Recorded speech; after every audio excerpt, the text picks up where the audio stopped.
দাঁড়াতেই পারি, পাপ কি আছে? 26-এও দাঁড়াতে পারি, কোনো অসুবিধা নেই তো। 26-এই কোনো জায়গায় দাঁড়িয়ে যেতে পারি, পাপ তো নয়। নরম জায়গায় না দাঁড়িয়ে গরম জায়গাতেই দাঁড়ানো দরকার, ঠেলা ঠেলি ভালতারে হোক। দাঁড়াতেই পারেন, ওনার পুরো অধিকার আছে।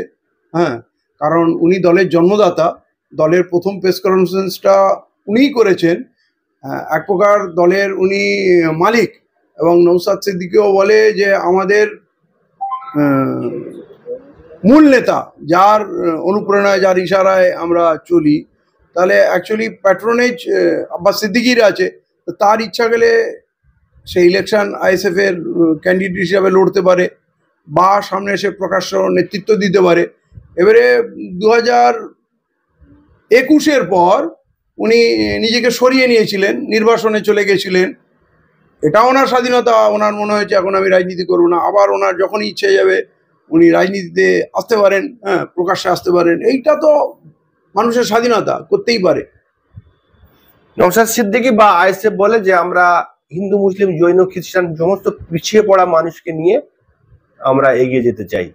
সেই জায়গায় যত মুসলিম সম্প্রদায়ের নেতা বা মানুষ আছে তারা আইএসএফ এর দিকে বেশিরভাগ ঝুঁকে আছে। আমরা তেমন ভাবে হিন্দু বা অন্যান্য সম্প্রদায়ের মানুষকে আইএসএফ এর যোগ দিতে দেখছি না। নৌশাদ চেষ্টা করছে সবাইকে নিয়ে চলার, এটা ভালো জিনিস। কিন্তু যখন আব্বাস লিড করছিল, আব্বাস সিদ্দিকী বড় ভাইজান, উনি কিন্তু দলিত, আদিবাসী, মতুয়া, কামতাপুরি, শেরশাবাদী এরকম অনেক কথা বলেছিলেন। বলার পরে কট্টর ইসলামিক দল এমআইএম এর সঙ্গে প্রেস কনফারেন্স করে ফেললেন। আবার সেই কট্টর ইসলামিক দল ছেড়ে দিয়ে চরম নাস্তিক বামফ্রন্টের সঙ্গে হাত মিলিয়ে নিলেন। আবার 24-এ সেই চরম নাস্তিক বামফ্রন্টকে ছুঁড়ে ফেলে দিলেন, কোনো সম্পর্ক রাখলেন না। আবার এখন যদি উনি বলেন যে আমরা দলিত, আদিবাসী সবাইকে নিয়ে চলেন, ভালো কথা, চলাই উচিত।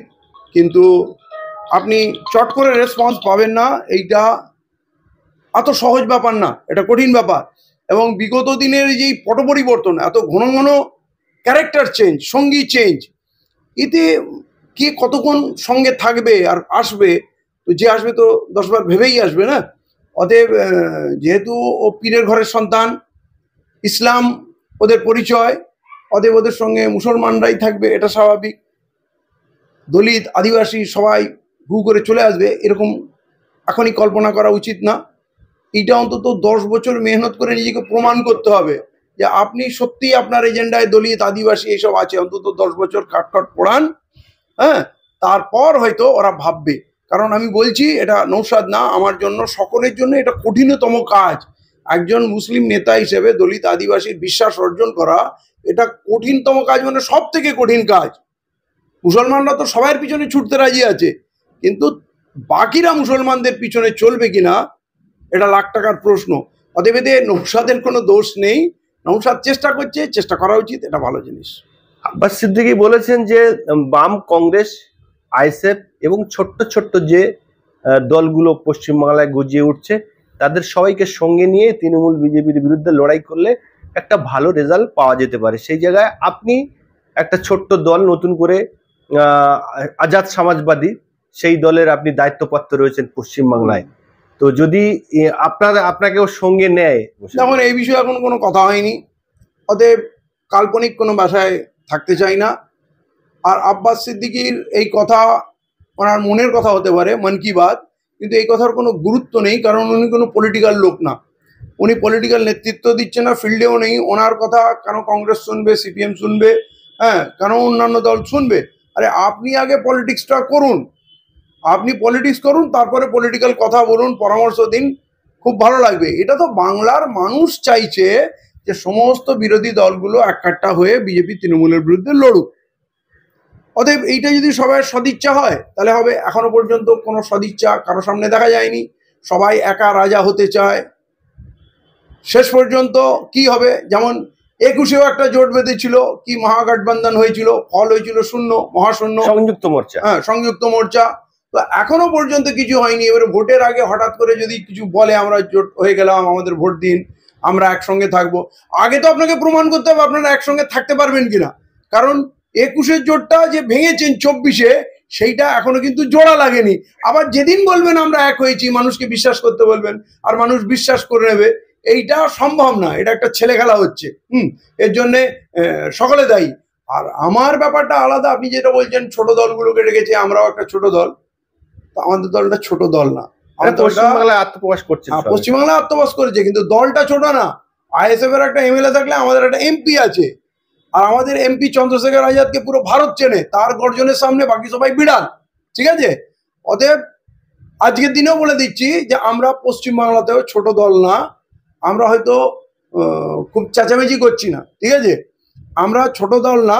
এটা 2026-এর আগে আপনারা সব প্রমাণ পেয়ে যাবেন। 26-এ আপনারা লড়াই করবেন? 26-এ আমরা লড়বো। 26-এ বিধানসভাকে সামনে রেখে ইন্ডিয়ান সেকুলার ফ্রন্ট অর্থাৎ আইএসএফ কোমর বেঁধে নেমেছে ময়দানে।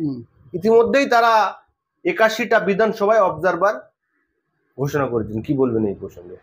করতেই পারে, তার দলীয় ব্যাপার। 81টা কেন, 294টাও ঘোষণা করতে পারে। প্রত্যেকটা মানুষ তার সাধ্যমতো চেষ্টা করে, এবং চেষ্টা করা উচিত। যখন রাজনীতি করছে পুরো শক্তি দিয়েই করা উচিত, সিরিয়াসলি করা উচিত। এবং ভালো দৌড়ঝাঁপ করছে, অ্যাক্টিভিটি করছে। এবার তার সাংগঠনিক শক্তি কতটা, কোথায় 81টা দিয়েছে, 81টার মধ্যে কত জায়গায় মজবুত, কি কতটা মজবুত, এইটার বিষয় তো আমার নওশাদ সিদ্দিকী একমাত্র মুখ, আর দ্বিতীয় মুখ এখনো পর্যন্ত নওশাদ সিদ্দিকীর দল বা নওশাদ সিদ্দিকী তৈরি করে উঠতে পারলো না। কি বলবেন এই প্রসঙ্গে? তৈরি করে উঠতে পারলো না, কাউকে তৈরি করা যায় না। হয়তো মুখ নেই, সেরকম গ্রহণযোগ্য চেহারা হয়তো দলে নেই। হ্যাঁ, তাই এমন তো নয় যে অনেক যোগ্য লিডার আছে তাদেরকে দাবিয়ে রাখা হয়েছে। তো আমার মনে হয় সেখানে যোগ্য লোকের অভাব আছে। হ্যাঁ, সেরকম ব্যক্তিত্ববান বা পলিটিক্যাল ফোরসাইট রাখে, দূরদর্শিতা রাখে, যোগ্যতা রাখে, সেরকম নেতা ওই দলে নেই। তাই জন্যেই আমরা নওশাদ সিদ্দিকীকেই দেখতে পাই।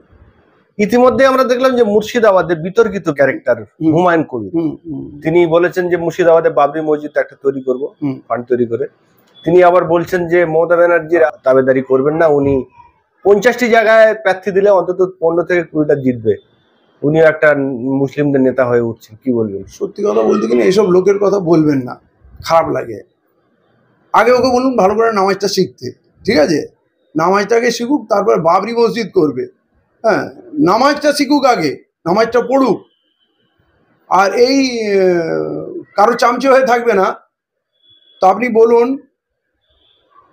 এই যে তৃণমূলের যত এমএলএ, যত এমপি নামধারী মুসলিম, এরা চামচে ছাড়া আর কি? এই তো সেদিনে বকবক করেছিল শুভেন্দুর বিরুদ্ধে, তারপরে তো ক্ষমা চেয়ে আবার ওখানে রয়ে গেছে। এখনো ওখানে আছে, এখনো বলতে পারেনি আমি দলটা ছেড়ে দিয়েছি। এখনো হিসাব করছে আমি টিকিট পাবো কি পাবো না, পাবো কি পাবো না। যদি না পাই তাহলে একটু গুলোবো। এটা একটা অ্যাকচুয়ালি একটা ব্ল্যাকমেলিং পলিসি।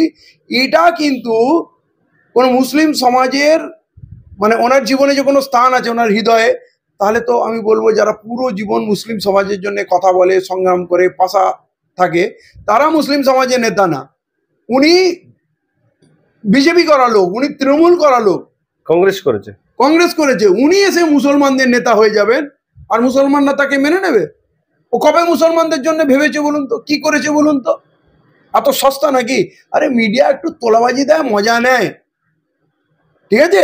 আগে মুসলমান হোক, তারপরে মুসলমানদের নেতা হবে।